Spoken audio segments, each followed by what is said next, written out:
This video discusses lots of insights regarding game balancing. Even if you aren't a competitive Red Alert 3 player, you're still gonna get a lot out of the video, so stick around. Red Alert 3 has balancing problems. The allied faction is OP, but you'll find lots of people disagreeing with the statements, and that's completely fair. This brings the question of, what makes a multiplayer game balanced? Sure, allies may be everywhere on ladder, but pros on the highest skill level mostly believe that Red Alert 3 is balanced as it is. All three factions can win with relative consistency, and we have a good distribution of pro players maining each faction. But are usage and win rates necessarily indicative of fairness? The topic of balancing an asymmetrical competitive game is complex on its own.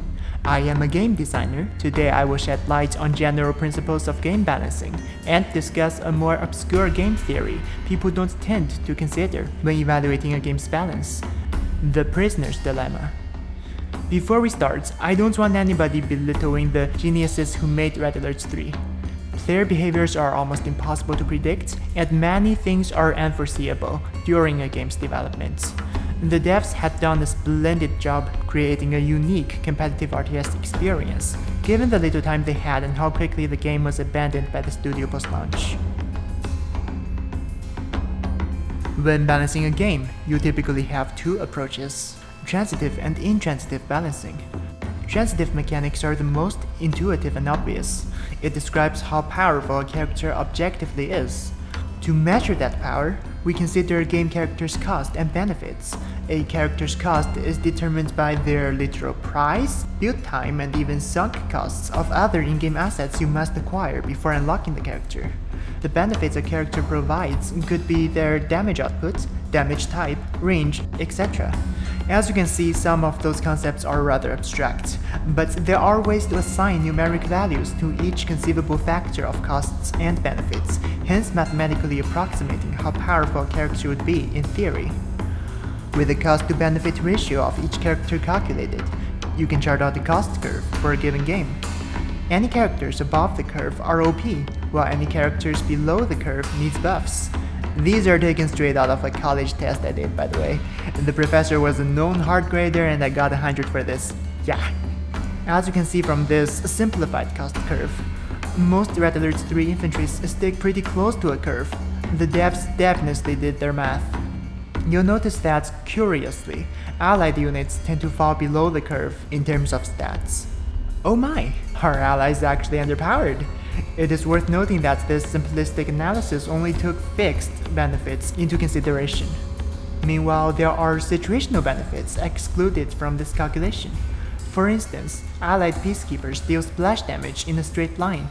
This could exponentially increase their benefit value when enemies come in clusters, but would add no benefit at all if they're going against a small number of enemies in spread-out formation.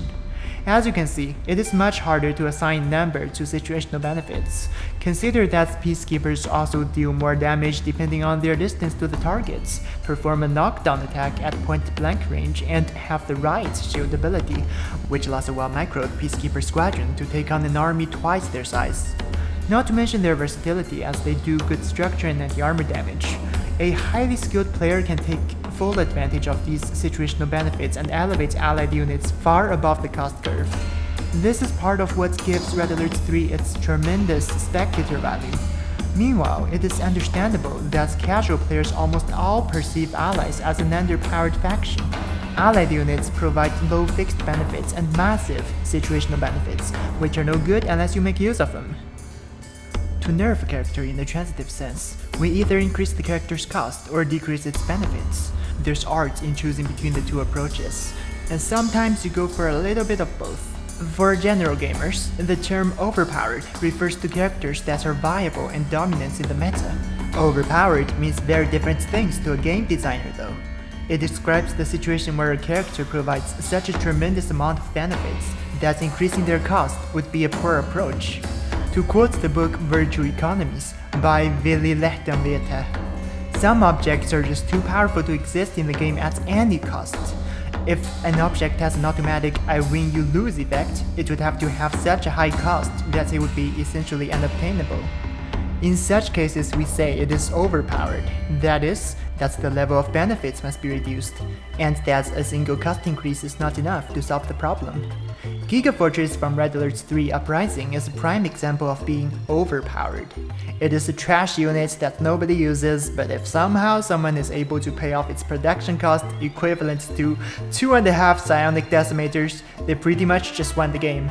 And this applies to most Uprising units. Now you know why Uprising was described as a balancing nightmare and had its multiplayer features removed before launch. Looking back at vanilla Red Alert 3, we definitely see examples of OP-ness in the allied arsenal. Yeah, we don't talk about Cryo. You may have heard of my work-in-progress balance mod titled King Sputnik. In the mod, Cryocopter's shrink ray only reduces heavy vehicles to medium size, which is a form of benefit reduction. Moving on to Intransitive Balancing. The whole idea is that if one character is overused, its counters would rise in usage rates, causing the meta to balance itself out. Units countering each other is very evident in Red Alert 3. Intransitive mechanics are all about forming counter systems. This is the classic balancing technique of rock, paper, scissors, or Pokemon's water, fire, grass. In the context of RTS games, this translates to the strategic choices of Rush, Eco, Turtle.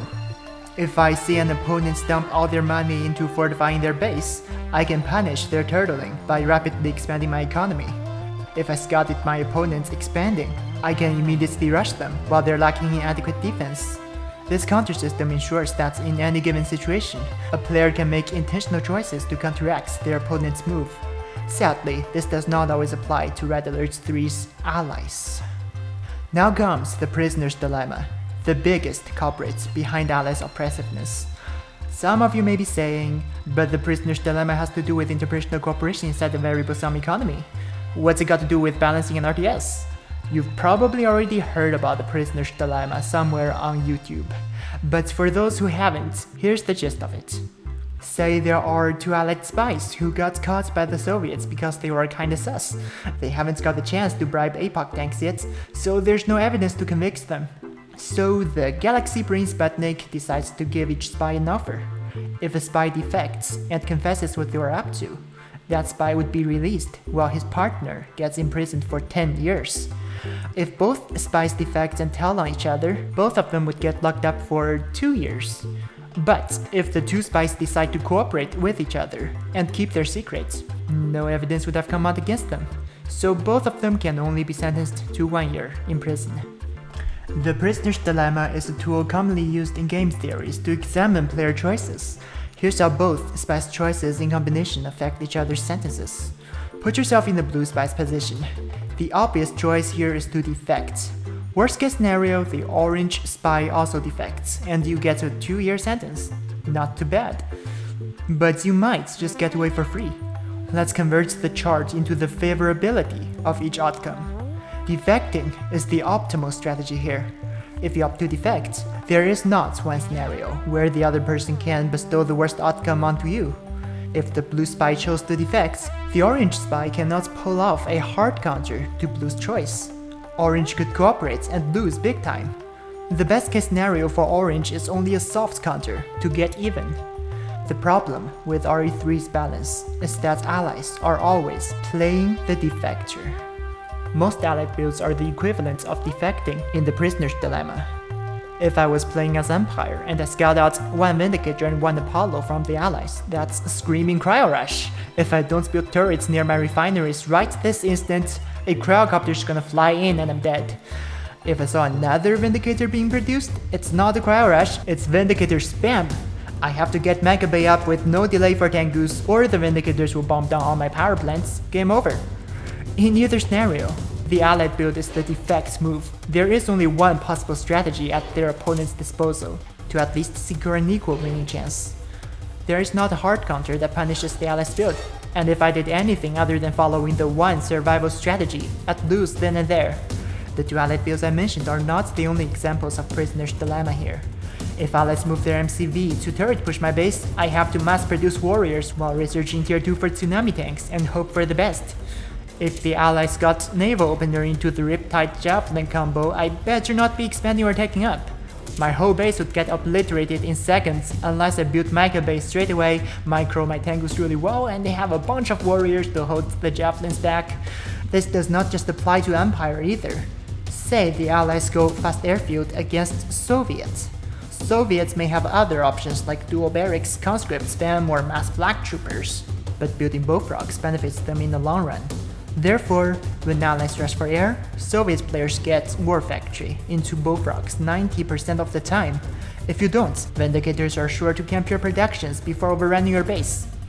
Okay, the Allies have cheese builds, but can't other factions pull off dirty moves as well? Yes, but Soviet and Empire's non-standard builds are fundamentally different. If I got a triple ref opener, the other player could expand to match my income rate. Or they can hard counter me using anti-rush builds. Eco-harassment at this stage can place me in a very undesirable situation. If I wanted to Yuriko Rush an allied player, they could mount up Riptides to soft counter Yuriko. Or they could get Cryocopters and end me relatively easily. In these cases, non-standard builds are kept in check by effective counters. When allies cheese, however, you only have one way to respond, and the best you can get is to survive and get even. A lot of you may be saying that I could counter allied builds reasonably well as long as I scout and get good. Here's a proof to my point. During the November 2020 Ladder Wars finals, Andre turrets pushed DDF every single game. DDF is a highly skilled Soviet player and was surely anticipating the exact same strategy being thrown at him every round. Yet, Andre won the tournament. I'm not blaming him for cheesing. My point is only that, essentially, allies are locking others into a situation known as Nash Equilibrium, where because of their opponent's choice, a player cannot improve their own outcome by straying from their one predefined response. So how's that a problem? I may not be able to hard punish the allies, but if I know the appropriate reaction to each allied build and pull off the response perfectly, I'd still have a close to equal chance of winning, which should be acceptable. Most pros would testify to that. You win by micro, not macro. This is also the reason why faction win rates seem balanced on higher skill levels. However, in any given session, the allied player is dictating how the game plays out. Whatever move they make ends up determining how their opponent builds. The allies get plenty options to choose from, while non-allied factions can only play reactively and adapt. This is problematic even in chess. Statistics show that despite the identical number of pieces on each side, White has a higher chance of winning purely because they get to make the first move. White takes the initiative while Black reacts to White's move. Now, Black's options are only slightly limited by the proactive side's actions, while the situation is infinitely worse in Red Alert 3. Not only do factions have entirely unique army compositions, there's a very limited number of viable responses to any given allied build. The allied players are in the driver's seat, taking complete control of the match, shutting down all other factions' potential strategic dynamics. Imagine in real-life warfare, where a commander always waits for the enemy camp to make a move, then gives a predictable response to counteract that move, while never making any active tactical decisions of his own. Such a commander is bound to fail, and such is the life of non-allied players.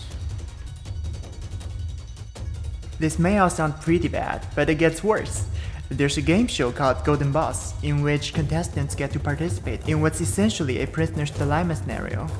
Basically, there's a pool of money two contestants have won, and each of them gets to either split or steal the money. If both people split, each of them gets half the money. If either person opts to steal, he gets all the money, while his partner's left with nothing. But if both people choose to steal, neither gets anything, just what they deserve. One day though, a participant did something that was so clever and game-changing that the show had to alter their rules to prevent the same exploits. Watch this video clip yourself if you don't know what's gonna happen. It's very entertaining. Ibrahim, I want you to trust me. 100% I'm going to pick the steel ball.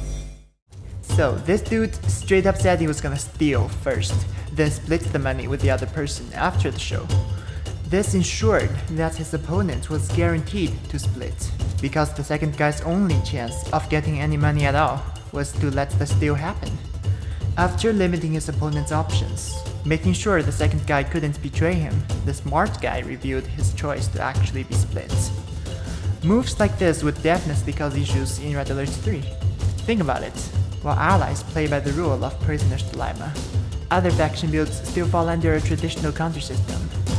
If I, an Empire player, saw my opponents opening with a Cryo Rush build order, I'd have to get 2 turrets like the another power plant for safety measures, and I have to do it fast.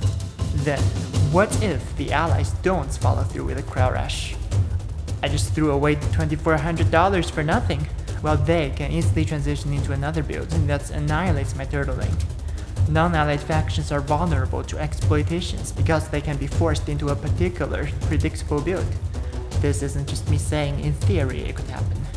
Allied players have actually done this. Take the grand finals of the 2014 Christmas tournament as example. Yui, the Cyan allies, opened with an airfield. The Empire player, Kimi, jumped to the conclusion that this is a Cryo Rush. Then Yui turret pushed instead and ran over Kimi's base. Just a couple matches later, Yui again went past airfield and said, "You like cryo?" Then he didn't go cryo. Kimi had to build 3 turrets in response, which significantly delayed his mecha bay. Meanwhile, Yui expanded to 4 refs and won with double his opponent's economy. Oh, what did I just teach to the allied viewers? Point is, although the Red Alert 3 devs did a great job making every faction viable, the game itself is far from balanced as the player base evolved. People often ask how I would propose to balance Red Alert 3. First off, I think it is important to provide all factions multiple responses to any given build. If allies Cryo Rushed, Empire shouldn't be constrained to respond with defender turrets. Instead, what if Empire could also build Archer Maidens to work in conjunction with Tengus? And if the Soviet players got an incoming turret push, what if they could transition into mortar cycles to outrange and hard counter allied turrets? These are some of the changes in my King Sputnik mod, where factions are not limited to a singular soft counter when facing unconventional builds, and have ways to punish cheese. Secondly, my balancing philosophy is for all factions to have as many options as allies do. Here are just some fun experimentations on what the meta could be like. For instance, similar to how allies get access to airfield straight after power plant, the Empire could also unlock early docks straight after generator to develop their own rush strategies. Let's get transports produced from docks if they wish to stay on tier 1 and attack with infantries, or tag up for a tsunami rush. Buffed sea wings would also make for a decent tango alternative, so that mecha bay is not Empire's only viable production option. Soviet, likewise, needs airfield as an alternative to war factory. What if Soviet airfield required refinery as opposed to super reactor? Twin blades can stay tier 2, but Soviets could use early access to MiGs. Hence, instead of passively building bullfrogs to fend against Vindicators, Soviets can use MiGs to hard punish Vindicator spam without follows. But of course, these changes are big wonky risks to take and would likely induce drastic ripple effects in the game's meta. Practically, balance changes should be implemented after extensive playtesting across all skill levels. This can only be possible with the support of the community. Currently, the community abhors the idea of a balance patch in fear of dividing up the already small community. Plus, the more skilled a player is, the less likely they would welcome balance changes initially. When a game receives balance changes, it disrupts top-tier players' familiarity with the game the most. When a game has existed for over a decade, it inevitably gets trapped in a pattern of giants and ants. New players that pick up the game are like tiny ants who can never hope to grow up and scale the giants. The OG players who have stuck around are powerful giants that crush every ant they encounter without much effort. Quickly, tired of endless defeats, new players leave to look for other games they stand a chance in. Meanwhile, the old players gradually grow tired of dueling each other. One by one, they leave the game, leaving this part of their life behind. The player base shrinks and shrinks until none remains. That is how a game dies. You see, balance changes aren't just a risk for improvements, they're a necessity for most games' survival. Every time things are shaken up, the giants receive a setback and have to relearn the game, giving the ants a chance to catch up to the giants. Though at first, the giants rarely like the changes that disrupt the familiar, they now have new things to figure out and more reasons to continue investing in the same old game. Even if a game were perfectly balanced, it still needs regular balance changes. When Clash Royale switched from monthly balance updates to quarterly, players were already saying the game's dead. The thing is, influential and official balance patches are not unprecedented in the CNC community. These patches have become increasingly prevalent among King's Wrath and Red Alert 2 players. And as Red Alert 3 turns 14 years old this month, we could all use a breath of fresh air. This has been the theory for Yuri, Battlefield Show, offline.